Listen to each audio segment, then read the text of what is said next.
Is this the one game to rule them all? Sorry, I couldn't resist. Probably not, but it does things that Dungeons & Dragons absolutely can't. Hey there, adventurers, I'm Judd, and this is Short Rest Studios, where we believe fun builds community. The Lord of the Rings influence on D&D and tabletop RPGs can't be overstated. But did you know there are actually TTRPGs set in Tolkien's world? Today we're looking at 4 things the One Ring does well that D&D just isn't capable of. And stick around because we're also going to talk about one way D&D comes out victorious. A couple things to know before we jump in. Lord of the Rings role-playing converts the One Ring to 5e, but I'm strictly focusing on the One Ring. And this game is designed specifically for its Tolkien-inspired setting and adventures, while D&D is more of a one-size-fits-all system. I'm putting links to all of these in the description too. The first thing the One Ring does well that D&D can't: elegant design. Now, I know this isn't about gameplay, and that's what you're here for, so I won't harp on this too long. I am honestly, though, in love with the design of the One Ring's core rulebook. The textured cover, the thick matte paper, the gorgeous maps, the iconography, the font choices, and the art. The text is accented with just fantastic black and white sketch style pieces, and each chapter begins with a beautiful and immersive 2-page full color spread, and none of it is overdone. Art and design are 2 things that I think Free League Publishing actually always does extremely well, because they make visual and layout choices that actually functionally and thematically support the material.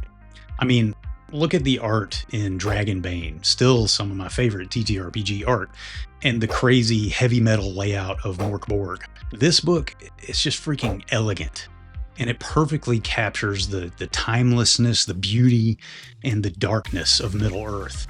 I mean, sure, WotC could make a D&D book that looked like this, but I really think it just wouldn't work. Something elegant and simple like this really wouldn't serve the game well. Plus, it's got a bespoke kind of feel that I'm pretty sure a big company like Hasbro would never choose when they could go big and flashy. And let's face it, D&D does kind of lend itself to the big and flashy. Second on my list of things the One Ring does exceptionally well: character growth and progression.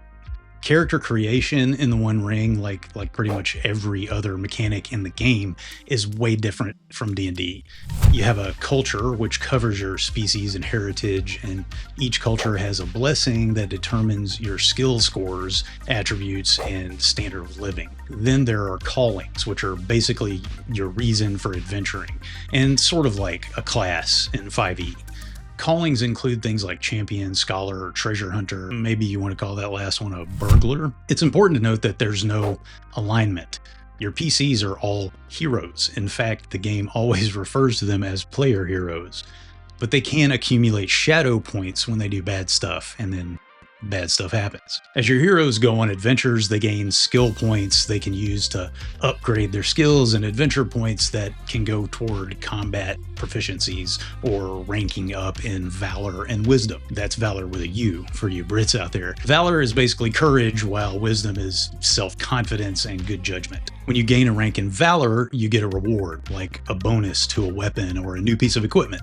Gaining a rank in wisdom gives you a virtue like prowess or confidence, and there are mechanical gameplay advantages to all these. The system is similar to basic role-playing, like the way character progression works in RuneQuest or Call of Cthulhu. Similar, but still different. But like those Chaosium games, it puts the character's growth, both mechanically and in a role-playing sense, in the hands of the player in a way that D&D just can't with its class and level system. I truly believe fun builds community, and I can't build this community alone. Please consider joining the Adventurers Guild at patreon.com/shortreststudios, or by hitting the join button under this video. You can become integral to keeping the cameras rolling on this channel, and to show you my gratitude, you get access to a guild-only Discord channel, guild member shoutouts, and even quarterly adventure seeds to fuel your further TTRPG adventures. Head to patreon.com/shortreststudios and help me make more fun and grow the Short Rest Studios community. And now for number 3. The One Ring captures classic, epic, heroic fantasy in a way that D&D just isn't made for. I've already said this, the One Ring is designed for its setting. It's set in Middle-earth in the period between The Hobbit and Lord of the Rings. It's low magic, only a limited number of people can do magic, and it's always very mysterious and rarely flashy. The story is huge, encompassing nations and races. And there are some of these things that D&D does well. You can definitely tell a huge story with it, or a small one. But while you can play low magic in D&D, the magic system is designed to be big, in your face, powerful. Just look at the massive list of spells that do crazy things. And there's really nothing mysterious about magic in the 5e system. But in the One Ring, heroes don't really use magic, and when it happens, it's not really what a D&D player might think of as magic. And it might freak other people out. There are magic items. Elves are so different from mortals that some things they do may be perceived as magic. There's a quote from Galadriel in The Fellowship of the Ring. For this is what your folk would call magic, I believe, though I do not understand clearly what they mean. Pretty much the extent of it is player heroes with certain skills or artifacts in their possession can use the hope resource to achieve a magical success. Basically, they succeed on an action regardless of the target number. Mechanically, this means that while players would normally roll their d12 feat dice plus d6 success dice, because the One Ring uses a dice pool system, which I love, in this case, they only roll the d6s to see if they reach a higher degree of success. And combat in the One Ring is crunchy and brutal.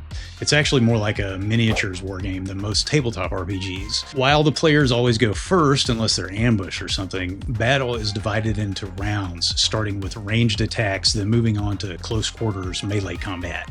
And in close quarters, turn order is determined by stances the players choose before combat begins: forward, open, defensive, or rearward. The system is player-focused, tactical, and, like I said, brutal.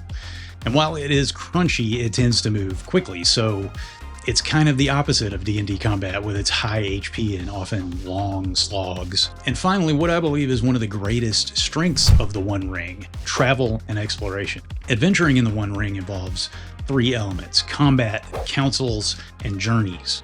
The combat and council mechanics are unique in their own rights, but the journey mechanic is one of the ways this game really captures the essence of Tolkien. Travel in D&D is pretty amorphous. Maybe you roll for random encounters, maybe there's a survival check here and there, but the One Ring's journey mechanic creates a pretty solid structure that weaves travel into the narrative of your game. Before you start a journey, each character is assigned a role like hunter or scout. Your party traces a route to their destination, and the lore master, that's what they call the GM in One Ring, marks out the route on another version of the map that shows areas of varying difficulty or danger. The journey begins with the guide, one of those assigned jobs, making a travel roll, which determines how far the party makes it before something happens. So the more successful these marching checks are, the further they can travel in peace. And when there is an event, the type of hex they're in determines how hard it is on the party.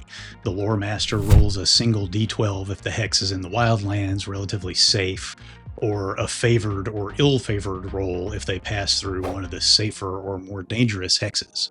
That means they roll 2d12 and take the highest or lowest result, like advantage and disadvantage in D&D. The lore master references a table for the type of event, and these events can be anything from a terrible misfortune that could leave characters wounded, or a joyful sight that could cause them to regain hope points. The players roll an appropriate skill check with their d12 feat dice plus any success dice to resolve the event. The journey continues this way until they reach their destination, and then fatigue sets in. Events that happen along the way can result in the heroes accumulating fatigue points, and these points reduce their ability to carry things or to do things effectively. But there are a few different ways to get rid of fatigue, the best being a prolonged rest, the equivalent of D&D's long rest. Now sure, maybe you can homebrew something like this into your D&D game, or you can just grab a copy of the Lord of the Rings role-playing. So what's the one thing D&D does better than the One Ring? Customization. Across the board. I've often said that games like RuneQuest, skill-based games, offer a level of character customization that D&D doesn't. But I do realize that D&D has a ton of customization options. And yes, character growth and progression in the One Ring are similar to RuneQuest, but because the One Ring is designed for this specific setting, Middle-earth, in that period between The Hobbit and Lord of the Rings, your options are more limited. There are not nearly as many skills as you find in RuneQuest, and you're limited to the kinds of people, hobbits, dwarves, elves, and a couple races of human that are found in Middle-earth. D&D, with its absolute multitude of species, classes, backgrounds, feats, etc., blows the One Ring away when it comes to character customization, even if you're only using the player's handbook. But it's not just characters. The One Ring's setting is intentionally limited, and the game system is designed for that setting. I said at the top of this video what you probably already knew. D&D is more of a one-size-fits-all system. Sure, there are published settings, mostly the Forgotten Realms, but there are others you can run your games in, and it's pretty easy to build your own campaign setting in D&D. You could probably build a homebrew world for the One Ring, but I think it would basically be Middle-earth with different names. So D&D offers, honestly, incredible customization for players and dungeon masters. Because the One Ring is intentionally limited to a specific setting and style of game, the customization just isn't there. If customization, high magic, and flashy adventures are where you find your fun, it's got to be D&D. But if you love Lord of the Rings, or you want to go on a dangerous, heroic adventure in a low magic world, you absolutely need to play the One Ring. I'm dropping links to the core rules and the starter set in the description, so check those out. Adventurers, the One Ring is unique in so many ways, from combat to downtime. There's no way I could cover everything that sets it apart in one video. What do you think? How does the One Ring compare to D&D? Let me know in the comments. If you enjoyed this and you want more of this kind of content, like, subscribe, and hit the notification bell, and please consider supporting the channel by joining the Adventurers Guild at patreon.com/shortreststudios, or by hitting the join button under the video. Dungeons & Dragons is a great game, but it's not the only one in town. Check out this video about a classic RPG that gives D&D a run for its money, and I'll see you next time on Short Rest Studios.